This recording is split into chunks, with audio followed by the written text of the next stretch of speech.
ler com vocês, depois eu quero realizar a oração e a exposição desta manhã. O texto que vamos ler é Romanos 1, do verso 28 até o final do capítulo, que é o verso 32. Romanos capítulo 1, verso 28. E assim como não se agradaram de conservar a Deus em seu conhecimento, Deus os entregou a uma mente reprovável para fazerem coisas que não convêm, estando cheios de toda injustiça, fornicação, perversidade, cobiça, maldade, cheios de inveja, homicídio, contenda, engano, malevolência, detratores, caluniadores, inimigos de Deus, insolentes, soberbos, jactanciosos, maquinadores do mal, desobedientes aos pais, insensatos, desleais nos pactos, sem afeição natural, implacáveis, sem misericórdia, os quais, conhecendo o juízo de Deus, segundo o qual os que cometem essas coisas são dignos de morte, não somente as praticam, mas têm prazer nos que a praticam. Oremos. Deus, dai-nos graça para entendermos estes versos que acabamos de ler. Que haja um despertar para a realidade do homem, do quão perdido ele está e do quanto o Deus verdadeiro e único deve ser temido, adorado, servido.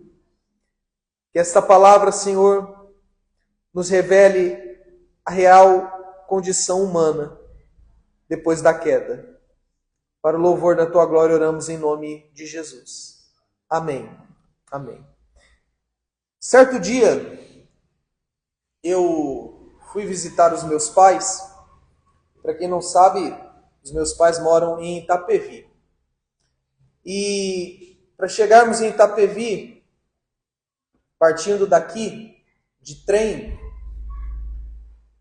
você precisa andar um pouquinho. Você precisa pegar algumas baldeações e você precisa pegar uma linha, se eu não me engano, diamante, que vai de Júlio Prestes a Itapevi. E essa linha ela é curiosa porque quando está muito quente, o ar não funciona. E quando está muito frio, parece que você está dentro de uma geladeira. E fui visitá-los. E na volta, eu estava sentado ali do lado da janela e pensando, refletindo, e me veio um pensamento muito, muito curioso. Um pensamento que tem tudo a ver com o que vamos, aliás, tem tudo a ver com o que estamos tratando há quase um mês aqui em Romanos 1. O pensamento foi basicamente o seguinte, eu até escrevi porque foi assim mesmo que me ocorreu. A pergunta, por que coisas ruins acontecem com pessoas boas? Alguém aqui já ouviu essa pergunta? Ou há alguma pergunta parecida? Por que coisas ruins acontecem com pessoas boas? Já ouviram? Essa pergunta, ela não faz sentido algum. Absolutamente. Por quê? Não é que coisas ruins não aconteçam. Não podemos negar a existência e a ocorrência constante de coisas ruins. Coisas ruins de fato acontecem. Essa pergunta não faz sentido algum, não pela ausência de coisas ruins. Essa pergunta, por que coisas ruins acontecem com pessoas boas, não faz sentido porque pessoas boas não existem.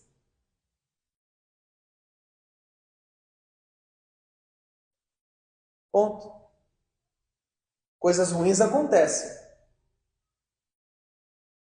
É que pessoas boas não existem. E por mais que esta minha fala soe ofensiva e até polêmica, se considerarmos o mundo que vivemos, que é um mundo antropocêntrico. O que seria um mundo antropocêntrico? É um mundo onde o homem é colocado como centro. Antropocêntrico. Antropo é homem, cêntrico é centro. Então é um mundo onde o homem é colocado como o centro. Como se tudo girasse em favor e em torno do homem. Essa fala, pessoas boas não existem, ela vai contra a ideia que se tem do ser humano no mundo de hoje. Porém, eu quero dizer a vocês que essa fala, ela é inspirada no Evangelho, irmãos. No Evangelho. O apóstolo Paulo, quando ele escreve a carta aos Romanos, ele faz questão de deixar isso claro. Isso que pessoas boas não existem.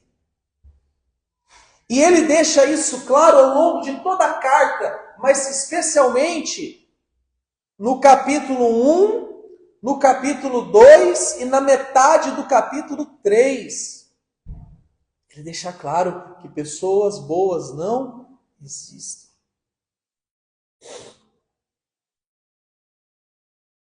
Pensando no capítulo 1, que é o capítulo que estamos estudando há mais de um mês, a partir do verso 18 até o verso 32, que é o último verso do capítulo que a gente vai encerrar hoje, Paulo deixa isso claro.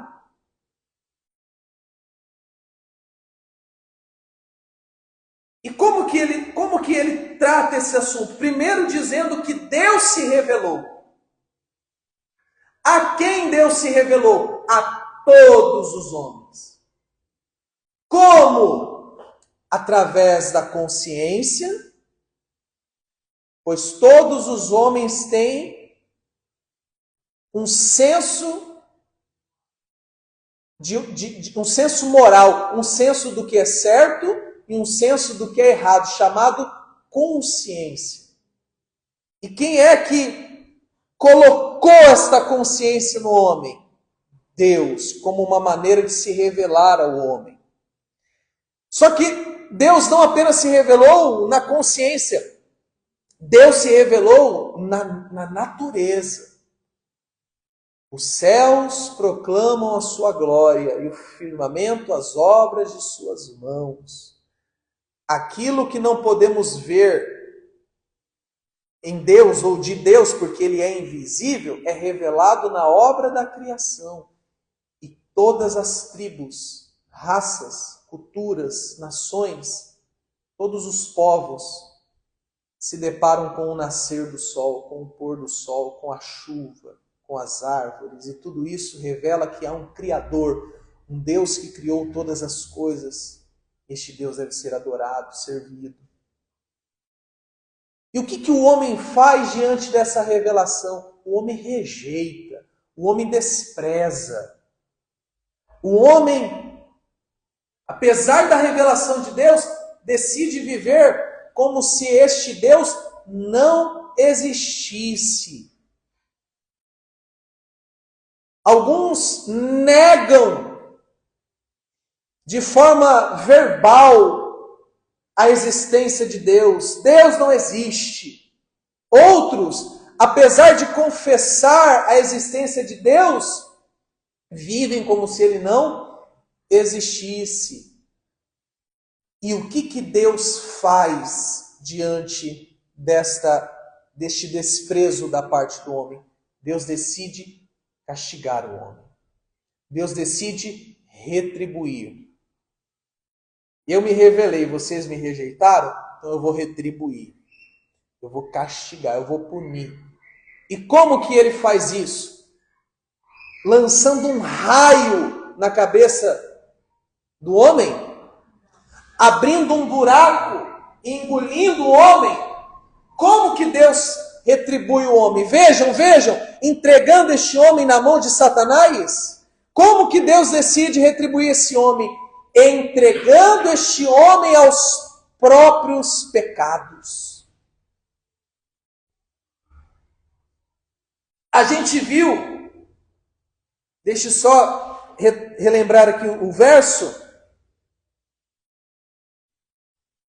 mas a gente viu, por exemplo, no verso 24, que Deus entrega o homem aos desejos do próprio coração, principalmente os de cunho sexual, a imoralidade sexual. Desejos do próprio coração. Aí a gente viu, no 26, que Deus entrega o homem a paixões indecentes. Homem com homem, mulher com mulher, e relações antinaturais. Deus entrega. É isso que vocês querem? Então vivam assim. E hoje, nos versos que lemos, vamos ver que Deus entrega este homem que o rejeita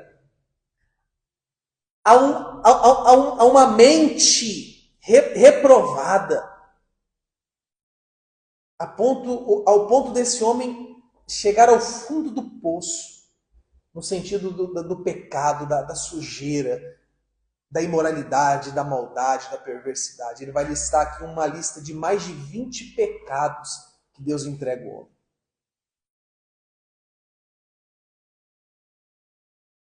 Então, entendem por que eu digo que a frase "por que coisas ruins acontecem com pessoas boas" não faz sentido? Não é porque não existem coisas ruins, é porque não existem pessoas boas. Porque se o pior castigo de Deus é entregar o homem a si mesmo, esta é a maior prova de que o homem não presta. As mulheres dirão, realmente, o homem não presta. Só que é importante dizer que com o homem estamos nos referindo ao ser humano, seja homem ou seja mulher, dependente do sexo. Gente, vocês não estão entendendo quão feio é o ser humano por natureza. Deus, para castigar, Deus fala, vai lá e viva e faça o que você bem quiser, deixando o homem se autodestruir. O homem não precisa de ninguém para destruí-lo. O homem não precisa de Satanás para destruí-lo. O homem não precisa de um trabalho de macumba para destruí-lo. O homem só precisa que Deus tire o freio, solte o freio e o entregue às suas próprias vontades. É isso que a gente está estudando aqui. A cada domingo no capítulo 1 e vamos encerrar hoje. Na teologia, esta verdade bíblica de que não existem pessoas boas é chamada de depravação total. Toda raça humana é naturalmente caída, depravada e pecaminosa e perdida. Eu confesso a vocês que se alguém estiver em busca de textos motivadores, encorajadores e gostosos de ler, devem fugir de Romanos 1, de Romanos 2 e da primeira metade de Romanos 3, porque não é gostoso de ler, porque fala de nós e de quem somos, uma espécie caída, perdida, depravada. A gente está estudando isso aqui.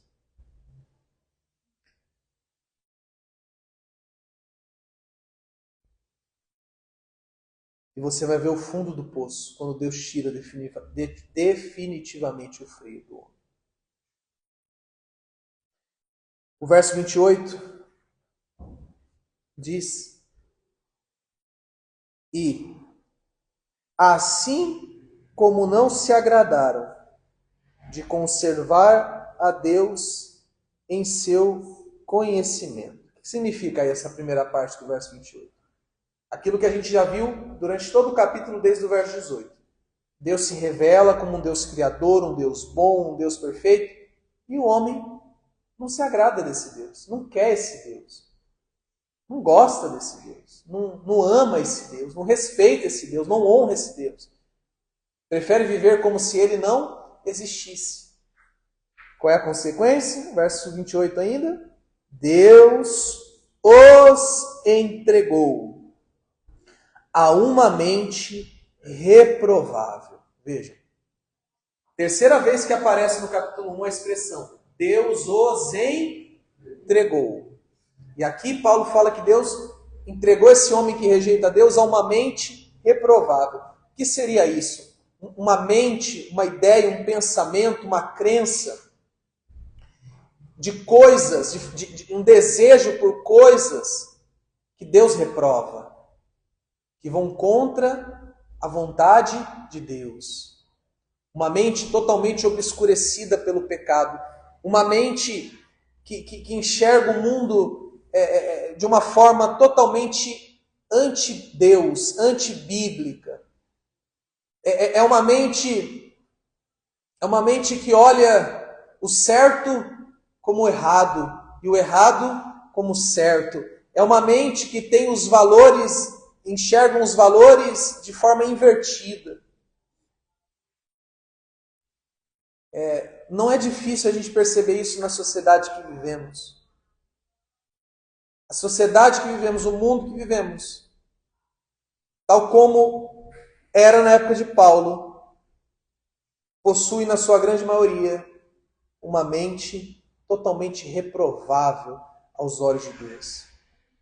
Uma mente totalmente contrária à vontade de Deus. Deus se revelou, o homem não aprovou, o homem não amou, o homem não quis esse Deus, então Deus entrega ele a coisas que vão contra a sua santa vontade. Deus entrega. Para fazerem coisas, verso 28 ainda, para fazerem coisas que não convêm. O que seriam as coisas que não convêm? É coisas que não convêm ao homem? É coisas que não convêm à sociedade? Ou é coisas que não convêm a Deus? Não convém a Deus, é coisas pecaminosas. Que coisas são essas? Paulo dá nome aos bois. E eu vou até usar uma outra versão. Eu quero ler, mas eu quero usar uma outra versão para simplificar essa lista. Vejam aí a lista de coisas que não convém. A partir do verso 29.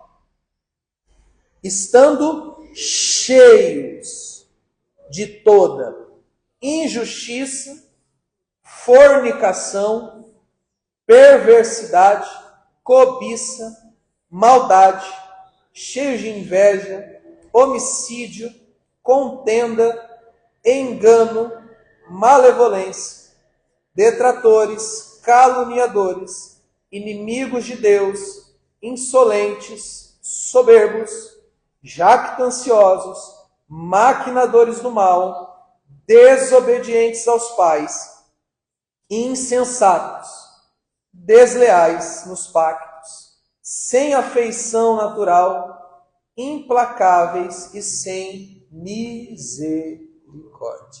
Bom,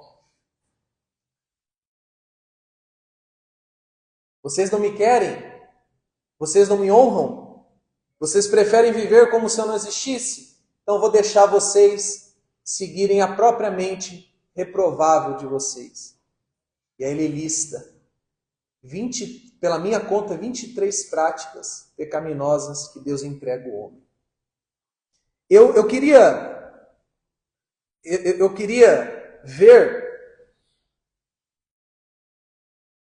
na versão, abri aqui no meu tablet, tem uma versão da Bíblia, chama NTLH, que é a nova tradução da linguagem de hoje. Que nos ajuda a compreender quando tem palavras muito difíceis, a gente apela para ela para conseguir uma melhor compreensão. E eu quero ver essa lista de pecados, que eu vou ler para vocês. Vocês podem acompanhar na de vocês, só que vocês vão ver que é diferente as palavras. Primeiro, Paulo fala no início do 29, estando cheios. Cheios de quê? Ele vai dar a lista. Mas percebe, estando cheios. Então, não é que Deus entrega o homem para a prática superficial desses pecados. Mas é uma prática completa. É o homem ser dominado. Irmãos, estar cheio é estar dominado por essas mais de 20 práticas pecaminosas. É Deus entregando o homem e deixando o homem, olha a expressão que eu vou usar, mergulhar de cabeça no mar do pecado. É isso? Então vai, mergulha. Estando cheios de todo tipo de injustiça. Irmãos, aqui com injustiça, a gente pode pensar na injustiça no sentido horizontal, das pessoas serem injustas umas com as outras, como também no sentido vertical, da pessoa viver em práticas que aos olhos de Deus são consideradas práticas injustas, pecaminosas. Maldade, que aqui equivale aqui à injustiça, perversidade. Maldade é praticar o mal. E uma pessoa maldosa? Uma pessoa que pratica o mal. Ganância. Aqui eu estou lendo na versão da linguagem de hoje, ganância. O que é a ganância, irmãos? A ganância é aquela sede, aquele desejo por coisas materiais. E não é um desejo normal que todos nós temos. Quem é que não deseja ter conforto? Mas é aquele desejo que já beira a avareza, sabe? Aquela coisa de viver em função de coisas, de bens materiais. Antes de eu continuar, vocês estão entendendo que isso aqui são coisas que o homem já deseja e Deus solta o freio e deixa ele se afundar. Ganância, a linguagem de hoje traz vícios. E aqui a gente poderia pensar em tudo aquilo que domina o homem. Tudo que domina o homem é um vício. Pode ser coisas ilícitas, como drogas, maconha, cocaína, como pode ser coisas como doce, comida, vício. Aquela falta de domínio próprio. Deus entrega o homem. A linguagem de hoje traz na lista ciúmes. E não é aquele ciúme saudável entre o marido e a mulher. É aquele ciúme do tipo que a gente vê no balanço geral, né, da Atena lá. Vocês estão entendendo? Que vira manchete. Ciúme que leva a coisas absurdas. Crimes absurdos. Inclusive, depois dos ciúmes, na nossa versão traz homicídio. A linguagem hoje traz crimes de morte. Um matando o outro. Isso é a coisa mais comum.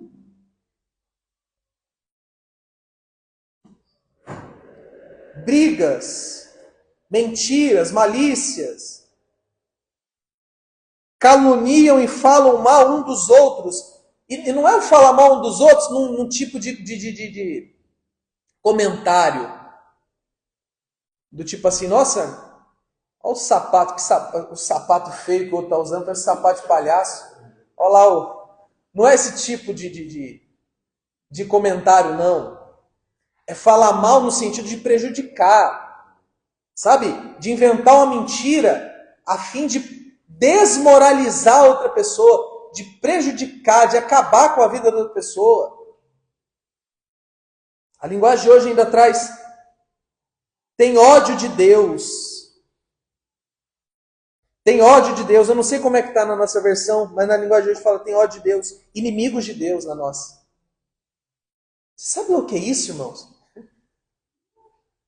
Lembrando que essa lista aqui é de coisas que já fazem parte da natureza do homem. Não são coisas que vêm de fora, são coisas que vêm de dentro. Então, olha o que há dentro do ser humano, naturalmente falando: ódio de Deus, inimizade com Deus. Além de ódio de Deus, na minha versão aqui, são atrevidos, orgulhosos, vaidosos. Vamos ver como está na nossa. Ódio de Deus, insolentes, soberbos, jactanciosos. Quer dizer, é aquela arrogância, é aquele orgulho. Irmão, sabe aquela ideia de tipo assim, eu não preciso de Deus, eu sou autossuficiente, meu Deus é o meu braço, meu Deus é o meu esforço, meu Deus é o meu trabalho. Você já deve ter ouvido discursos ou pessoas se comportando dessa forma, do tipo assim, eu não preciso de Deus.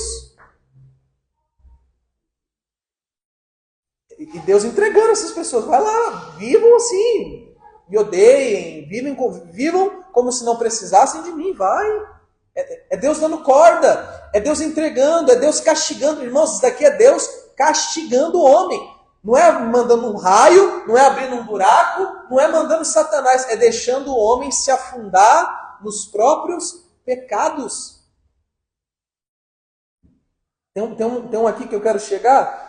Inventam maneiras de fazer o mal, desobedecem aos pais. Essa está até dessa forma na nossa versão, não está? Olha lá. Desobedientes aos pais. Agora vem cá, para aí um pouquinho.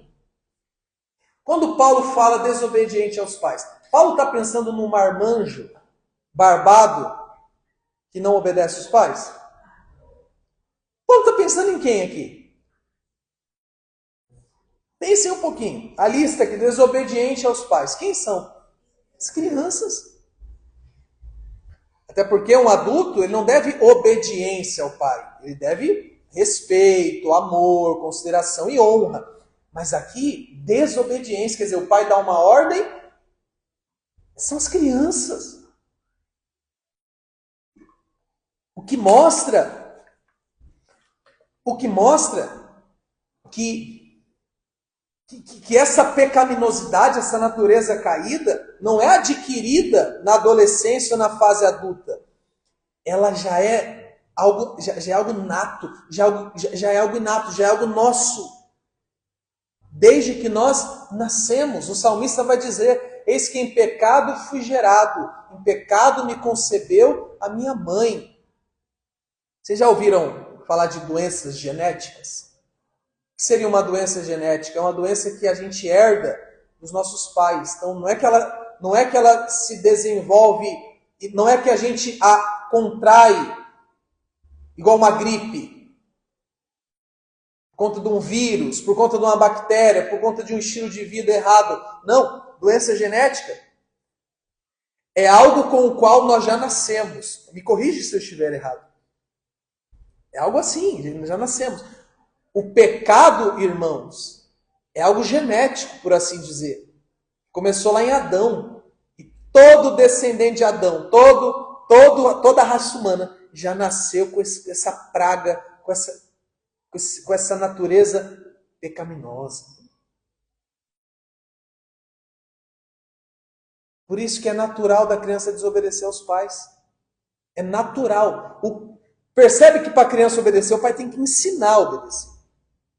Vamos refletir um pouco sobre isso. Os pais precisam ensinar coisas erradas para os filhos? O que os pais precisam ensinar para os filhos? Por que o pai precisa ensinar a coisa certa? Porque o errado já é natural. É natural. Eu já perguntei aqui para vocês, qual é o pai que ensina o filho a mentir? Qual é a mãe que ensina a filha a mentir? Mas quantas não são as crianças que mentem?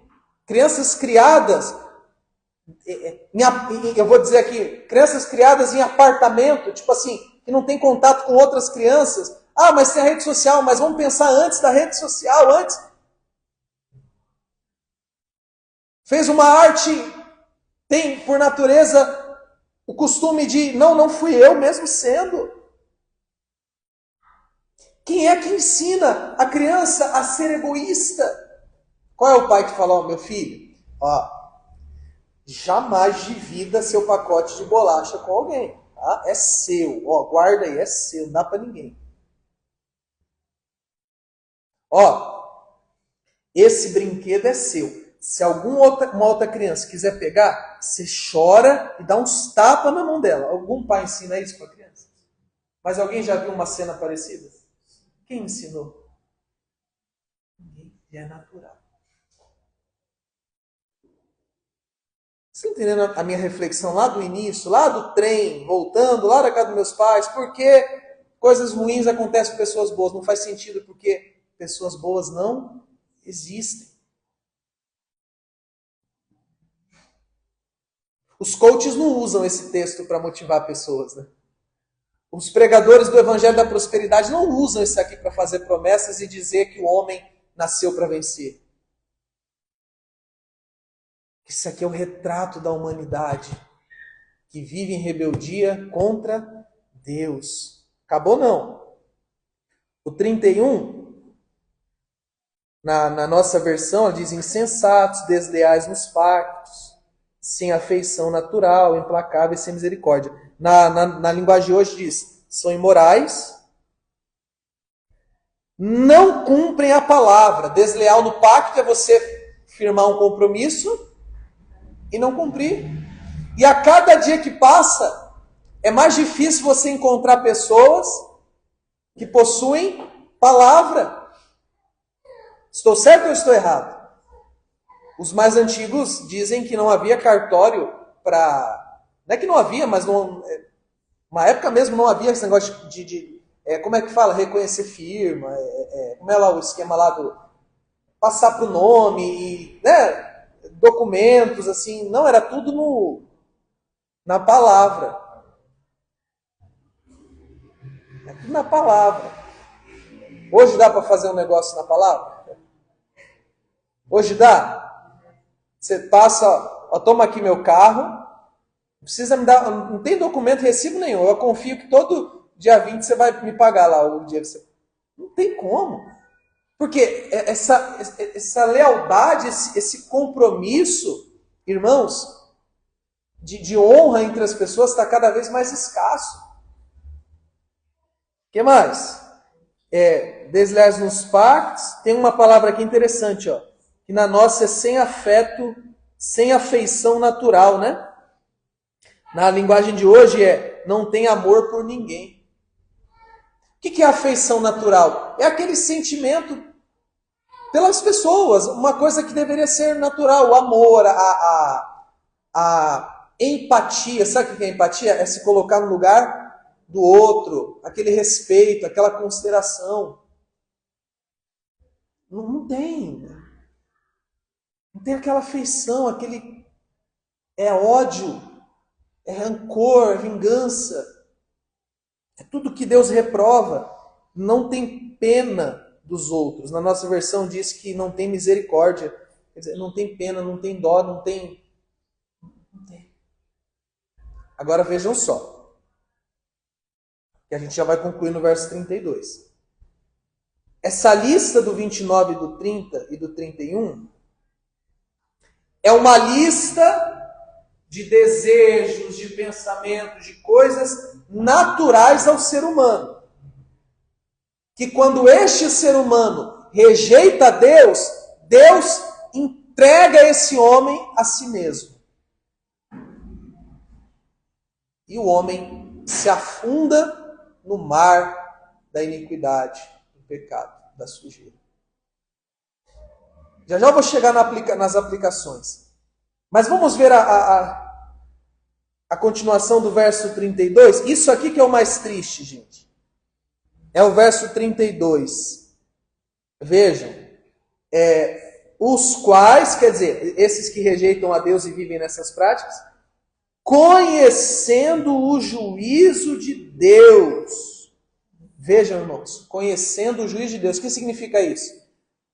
Os homens rejeitam o Senhor, Deus os entrega a essas coisas erradas e eles vivem nessas coisas erradas, mesmo sabendo que essas coisas, como diz aí a continuação do 32, são dignas de morte. Ó. Segundo o qual os que cometem essas coisas são dignos de morte. Ou seja, fazem o que fazem, vivem como vivem, não por inocência.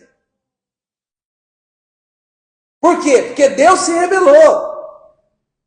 Porque tanto na consciência quanto na natureza, Deus se revelou ao homem. Então o homem se afunda no mar do pecado, sabendo que existe um Deus que odeia essas coisas e sabendo que essas coisas têm como consequências a morte e a morte eterna. Então não é uma coisa inocente, não é? Lembra, irmãos, lembra? Deixa eu ver qual era o versículo.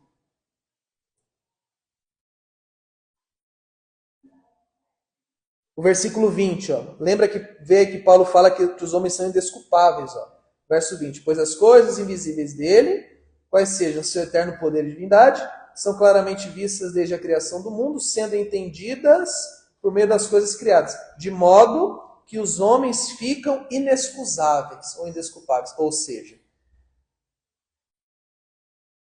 este homem que rejeita Deus e é entregue por Deus a essa mente reprovada, ele não pode dizer que é na inocência.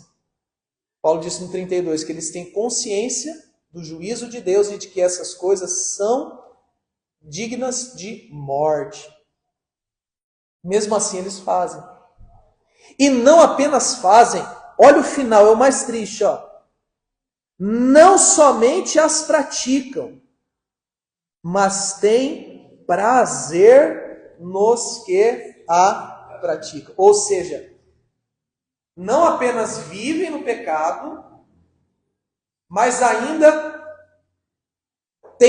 se alegram quando outras pessoas também vivem e ainda incentivam as pessoas a viverem dessa forma.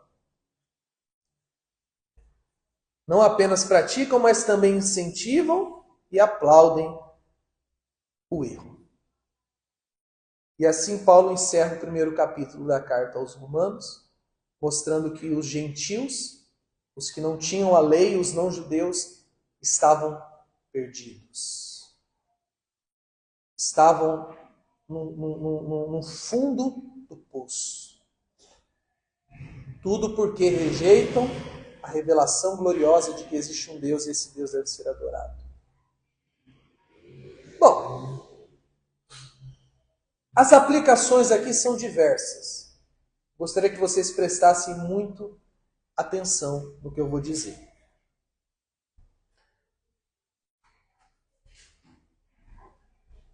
Vocês não devem olhar para esse texto e pensarem assim: Jonas,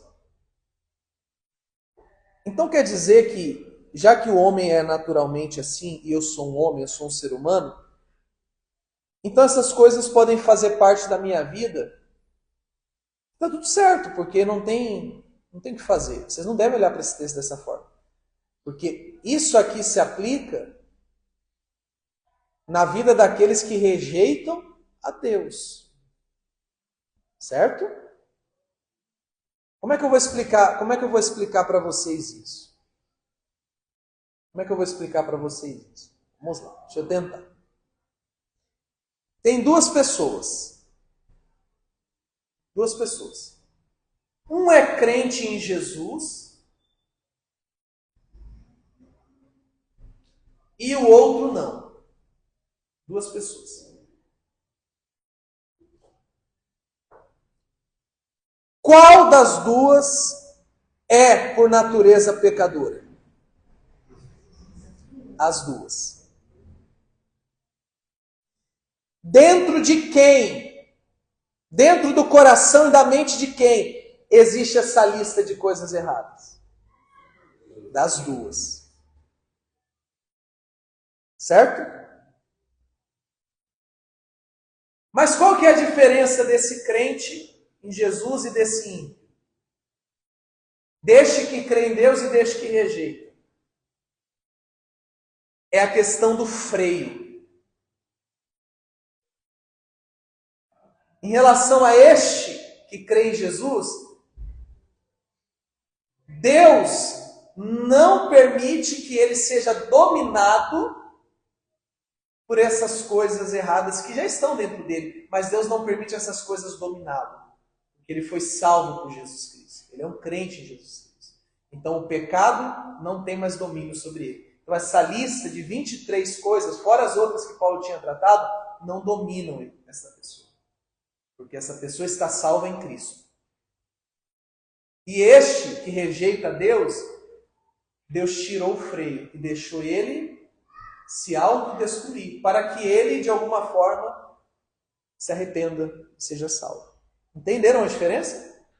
Então, os que estão em Cristo não podem olhar para este texto e usarem como desculpa para uma vida reprovável aos olhos de Deus. Devem sim se lembrarem que se não fazem essas coisas, não é porque são melhores do que os que fazem. Se não fazem essas coisas, é por conta da graça de Deus que os refreia. Conseguem entender isso, irmãos? Então, olha que curioso isso. Eu disse que não existem pessoas boas. E o crente não é naturalmente bom.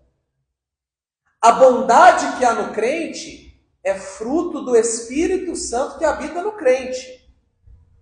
Usando uma fala de, não me recordo exatamente se foi João Calvino, acredito que sim, ou pelo menos é atribuída a ele, uma frase que é: o que há de bom em mim é Cristo.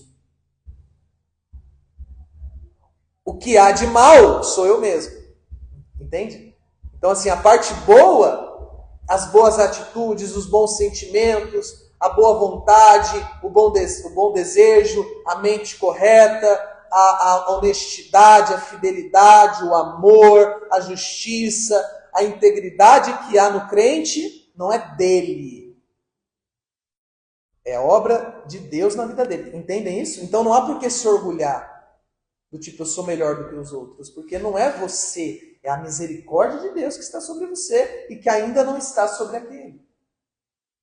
Ô Jonatas, me diga, e aqueles que não são crentes e possuem um bom comportamento? Como explicar? Nós chamamos de graça comum. Porque se Deus tirasse o freio de todo mundo, o mundo já teria se autodestruído. Então só não está pior do que está por conta que Deus tem a sua graça comum. Pegaram aí? Entenderam aí? Ou não?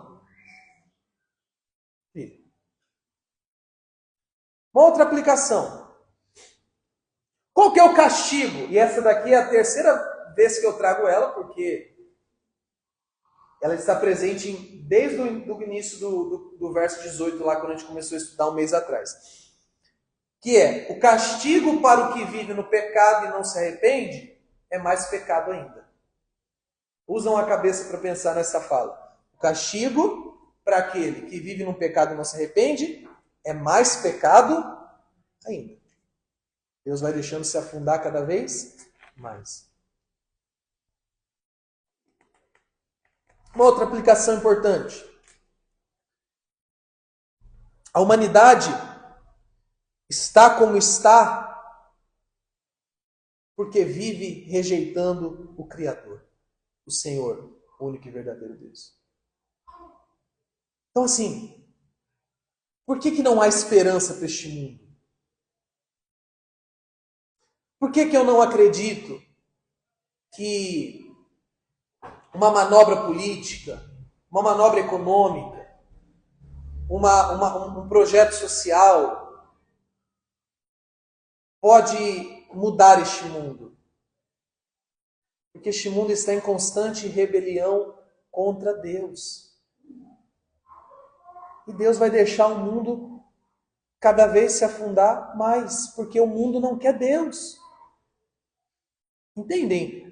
Então, eu acho que vocês já pensaram nisso. Poxa, o mundo está cada vez pior, e realmente está. As pessoas estão cada vez mais frias, as pessoas estão cada vez mais perdidas, até mesmo o mundo, o meio supostamente evangélico, cristão, está cada vez mais distante da sã doutrina. Está cada vez mais difícil encontrar igrejas saudáveis, está cada vez mais difícil encontrar pregação genuína, está cada vez mais difícil encontrar seriedade.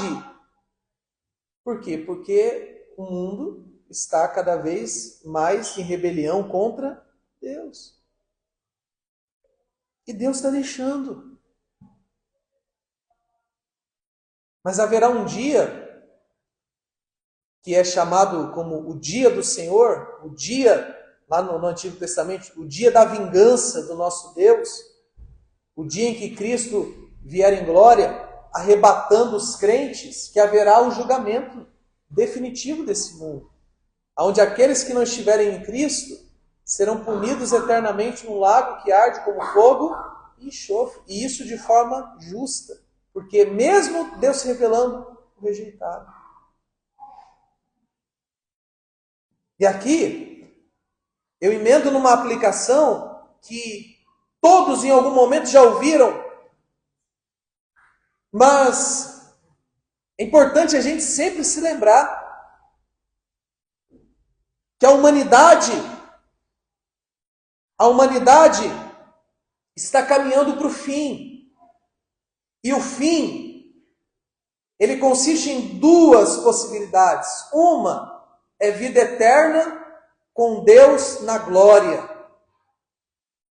E isso para aqueles que depositam a sua fé e esperança em Jesus Cristo. Como um dos hinos que nós cantamos: se tu desejas chegar ao céu, põe em Jesus Cristo a sua fé. E a outra possibilidade é a morte eterna, é o distanciamento definitivo da misericórdia de Deus no lago que arde como fogo e enxofre. Por isso a necessidade da crença em Jesus Cristo como seu único Senhor e Salvador, porque Ele é o único caminho, a única verdade, a única vida que nos leva à vida eterna. Amém, irmãos? E eu encerro a minha fala para participarmos juntos da ceia, dizendo o seguinte: somente Deus, através do Evangelho de Jesus Cristo, pode salvar o homem dele mesmo, pode salvar o homem da sua corrupção, pode salvar o homem do seu pecado. Paulo disse em Romanos 1, 16 e 17, que a justiça de Deus se revela no Evangelho, de fé em fé. Pois como está escrito, meu justo viverá pela fé. E que o Evangelho é o poder de Deus para a salvação. Irmãos, dado ao fato do homem estar perdido, e cada vez mais se afundando na sujeira, ele precisa da salvação. E só Deus tem poder para salvar o homem do seu pecado. Amém? Vamos ficar de pé, queridos, por favor.